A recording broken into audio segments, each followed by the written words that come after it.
Like Gore Vidal, I never wanted to do anything else but go to the movies.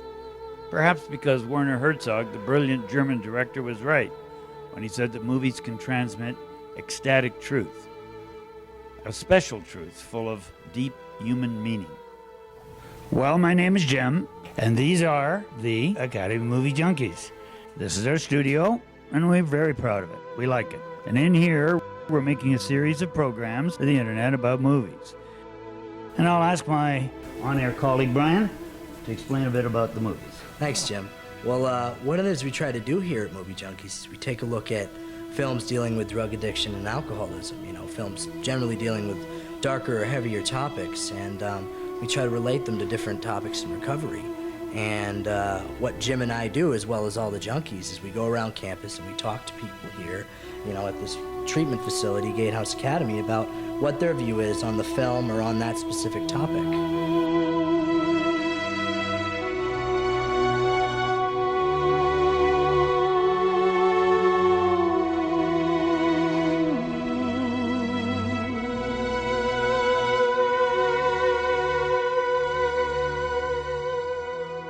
I have this friend, Mark, and Norman Mailer walked up and punched him in the stomach, and all I could think was, will Norman Mailer ever punch me? Andy, why do you come to confession? I don't know. It just seems like there's something always missing. That's her. Old money. Very old. That's Edie Sedgwick. Hi. In a time of transformation. No one is doing anything like you right now, and that is a sign of brilliance, don't you think? Well, you're the boss, Applesauce. She would become his greatest work of art. Oh, I would sure love to work with her. I've never seen a girl with so many problems. I'm just gonna quit painting and make Edie a big star. You're going to be late. I think the party doesn't start until I arrive. She inspired him. Now, what would I have to do in one of your movies? Just be yourself. He immortalized her. You are the real thing. America's next it girl. Hey, man. Edie Sedgwick. Hello, Lisa. Oh, it's amazing to meet you. But behind the face everyone knew Are you trying to woo me or what? is the story no one knows. Don't be jealous, Andy. He's nothing like you. The whole world's burning up, and this cat's making gods out of garbage. Some say your work is pornographic. Isn't that crazy? You're a prop to him. You're disposable. Baby, he's gonna kill you.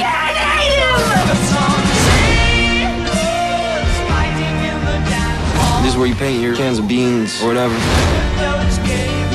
Your movie just made a fool out of me. Every teenage girl wants to look like you, Edie.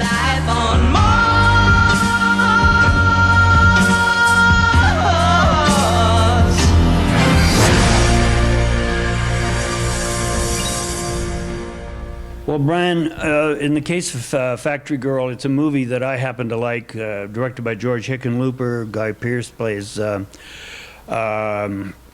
Warhol, and I think it's really good. A lot of people didn't like it, but I think the thing that it really gets at is this groupie idea, the celebrity, the appeal of the celebrity, and it's also the appeal of the creative person. The creative person has an aura, and we all want to participate. But in the case of The Factory, and in the case of Edie Sedgwick, which is a true story, it really is the moth to the flame. But I experienced it myself. I was in New York at the time, and I was invited to an opening at the Factory. I got picked up in a limo. I was very excited. It was really cool. I got there were drugs and alcohol, and everybody's having such a great time, including me. I got drunk, made an ass of myself, got in a fight, and got thrown out. So that's my experience.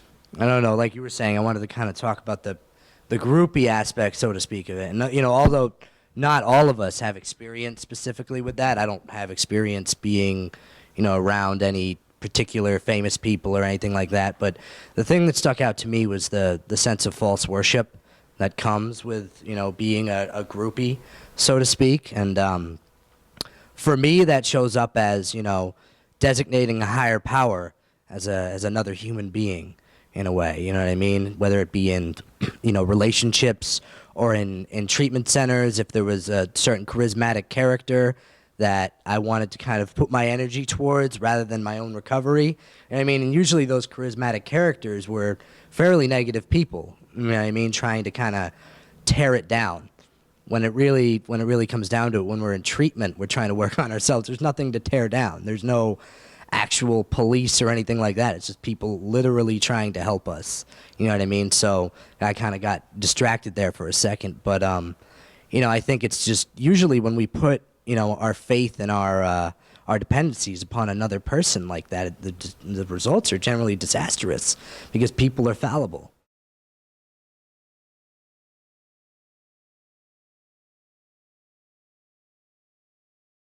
Factory Girl, the film itself, the story of Factory Girl, it's a fantastic vehicle to discuss a lot of the things that we deal with here at Gatehouse, whether it's going to be specific to our residents, themes about the culture in general, themes about psychological diagnoses, addiction in and of itself, the disease of addiction. There is so much going on with Factory Girl. To anyone in that position and to Edie, the fact of the fame, but also being part of that, the possibility of just this much maybe throwing you into the mix and you becoming a character within that, the growth of like you finding some fame out of that. So kind of grabbing on to the edge of that and being a part of that mix. She's presented as this kind of fragile, nymph-like, eccentric character that is just honed in on Warhol, and you know, his ego and his persona is just huge, and she can feed off of it, and you know, he really made her a star, so to speak, and it required very little on her part to have those connected feelings of glamour and grandeur, and part of that scene was substance abuse. You know, there's some debate as to whether or not he got her hooked on methamphetamines, and that'll always be a part of debate. But substance abuse and substance use was a regular part of that culture, and it was typical. It was part of how they viewed fashion and art and leisure. And so, you know, you have these fragile individuals getting sucked into that pretty typically. She jumped right in the middle of everything, and I think her allure, her sensuality, and the spirituality in the sense that she evoked around her drew people right into her. I think the more she got into it, the more she needed, you know, the drugs just took her away, and she became more and more, I believe, introspective, more and more, but still that need for things outside. And that may have been, you know, the whole thing. I think it destroys us right there. You know, we become more, we want more and more what's in here, but we think it's out there. Edie is very much like a lot of the residents that we see come through here, is they may come from a wealthy family. They may have a little bit of an education behind them, and you know, there are these pre-existing issues that they struggle with, and then you add that component of substance abuse and how it affects their identity development, their brain development, and the way that they perceive relationships and the way they connect to people. And so, you know, the film, although not a perfect portrayal of actually Edie Sedgwick's life, is a really good representation of kind of how dramatized all of those themes can become. Because even in the dramatized nature of the actual film Factory Girl, that stuff happens. And that's sort of the worst case trajectory when you have dual diagnosis and substance abuse and very weak egos. And, you know, when you get a resident in treatment with all that stuff going on, you have a lot to work on.